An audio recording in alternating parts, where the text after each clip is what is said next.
he was promised. During Apex Season 2 and 3, and especially the World Cup, he mesmerized. It seemed that only his body could set him limitations. Now he's old enough, and he's signed. Fl0w3R, the golden child.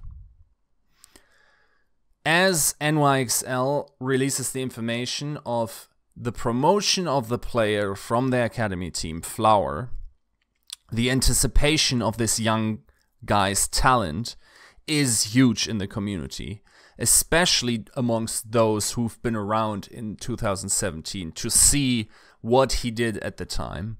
And we are going to sort of put that mystique, we're going to put a pin in it in order to explain it to people who weren't there and to refresh our memory of what it was about him, that this special essence. Because I can already tell you, it is hard to quantify, and I will be talking about stats in this one, but it's honestly probably not doing him justice in that regard. Now, let's start with some history. In Apex Season 2, he had a solid performance for, at the time, his team LW Blue, the team that later on would become the NYXL. And in that season, LW Blue was considered one of the favorites to win, also because of the talent of Fl0w3R. And they have a solid performance, but they don't make it past semis. They do play for the third place match and win it. And over the season, Fl0w3R has a pretty solid performance, and I'll bring the stats up for this in a second. So as we can see, I have a nice selection of players here. This is by no means all of them. This is just the favorite ones or the best ones that I recall, and actually also were the best ones statistically. Fl0w3R at the time, still an absolute hard carry. Actually, pretty ridiculous one, even though, yes, he was performing on a lesser team and was getting a lot of resources here. He almost pulled a deadlift with 47.6%, but Fl0w3R shined through the sheer variety of heroes he could play. So, like, as the people watching the video can see, he played Hanzo for a decent amount, he played Zarya, he played Pharah, Widowmaker, McCree, Soldier, Mei, Genji. He played everything, but Genji especially. While his rating doesn't resemble it, or it doesn't describe his strength, I always thought him to be a top 3 performer on the hero during that time, with certainly both Haksal and Who ahead of him in the ranking. And it actually, if you look at the final rankings of Apex Season 2, they almost rank perfectly in the strength of Genji. Genji still had a huge impact, and Who was otherworldly at the time, eked out Haksal considerably in my estimation. I think a lot of people would disagree with that, but Fl0w3R then came in third and had very solid performances on the hero, but crucially, while having insane flexibility and also being more flexible than the other Genji. One tricks you could say only about Who, because Haksal always had some flexibility in his hero pool as well. Now, we're going into Apex Season 3, and here, once again, with a selection of the best players, he played a decent chunk of Pharah, as we can see, and I'm going to highlight it for the ones on who are watching the video. He played a decent chunk of Soldier, of Pharah once again, and once again on Genji, and a bunch of other heroes which I filtered out simply to get rid of the clutter of having played heroes less than a couple of minutes. So, as I fix this overlay and hope it didn't mess up, but whatever. And during the time, yes, there were some spots in his play, and people were saying, he wasn't performing always in these knockouts stages. Actually, statistically, one has to say, the one that dropped the ball was most certainly Sebiolbi. And as I will bring up for a moment, as you can see here, this was actually quite underwhelming by Fl0w3R at the time. He was, if I recall the match correctly, quite outmatched by Birdring, was losing a lot of duels, and was even negative in his KDA, something unbelievable for a player that one-trick Tracer at the time, right? So Fl0w3R with a sort of solid performance, but they still lose the series 3-1 to KDP, now also against Overwatch League royalty such as Fissure, Void, Birdring, Rascal, and Luffy, as well as the retired Waka Waka.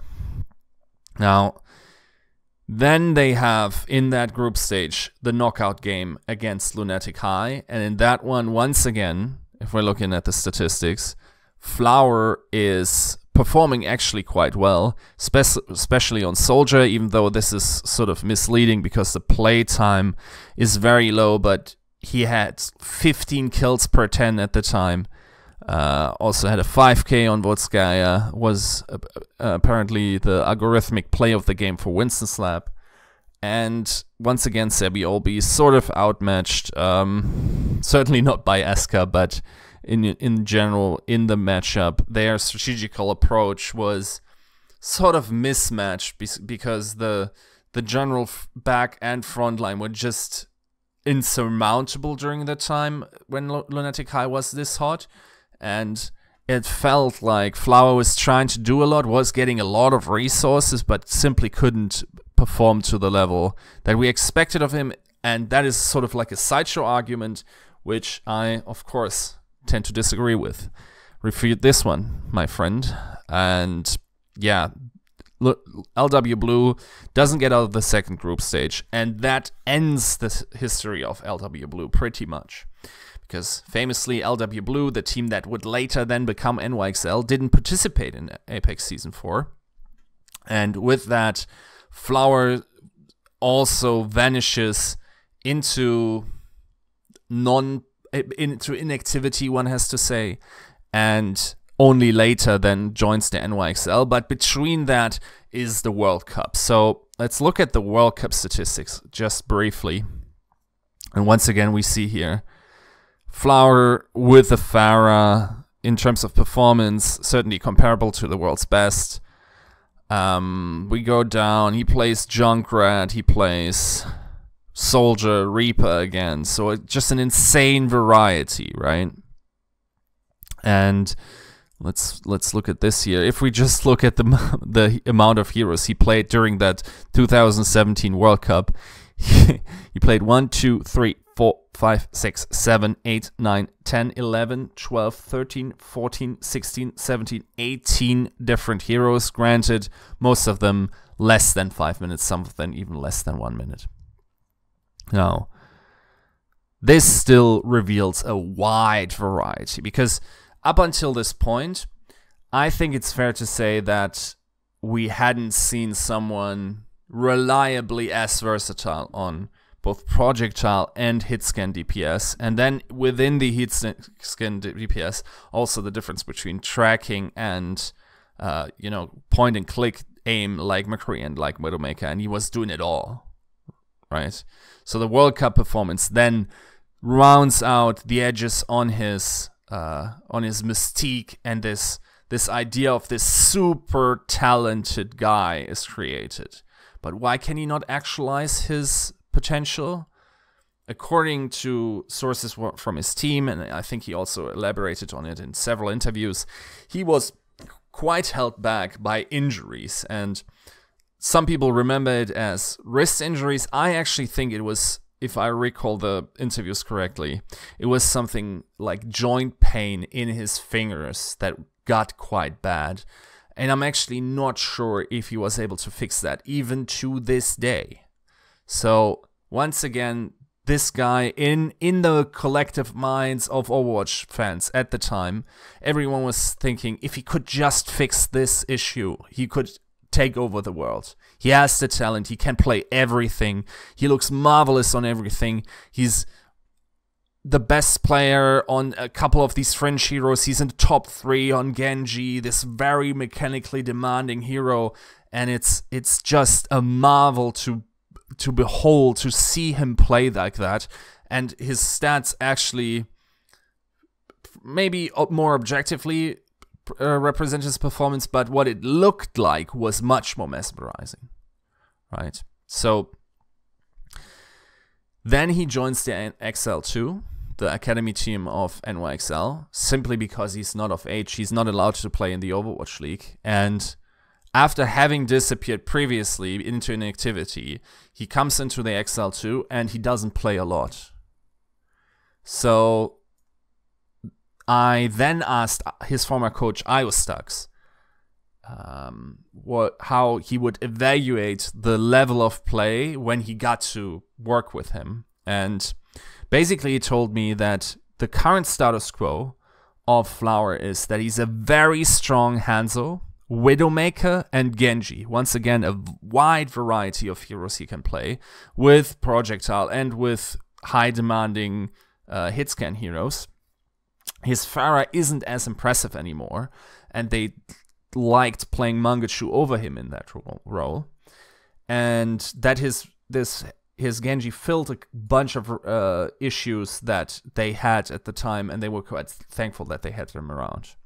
Now, also keep in mind, with his XL2 performance, and honestly, I asked around a bunch if it was just my feeling, and a lot of people echoed that he actually wasn't performing very well in XL2 during his time there. He didn't play much because of that, I assume. And one explanation could, of course, once again be his medical problems. We don't know what the current status of that is, but another thing could certainly be that he then was in a mixed roster, and his English, I'm not sure how good it is, but some players are held back by having to communicate in another language, and it's certainly understandable if you think about the mind of an Overwatch player as sort of like your PC, and there's only so much computational power and so much RAM you can allocate to resources such as a foreign language, and that naturally takes away from the performance, from the FPS, if you want, of your gameplay experience. Now that he's in a Korean team, these doubts, at least that factor, goes away. Now let's talk about the projection of what we can expect of him. So one thing is for sure. It is very hard to meet the expectations that people will put into him. Maybe the NYXL performance has lowered that idea of him a little bit, but there are certainly a couple of hurdles in his way. He has to adjust to the Overwatch League schedule and whatnot. He hasn't played that much in a while, probably almost a calendar year now.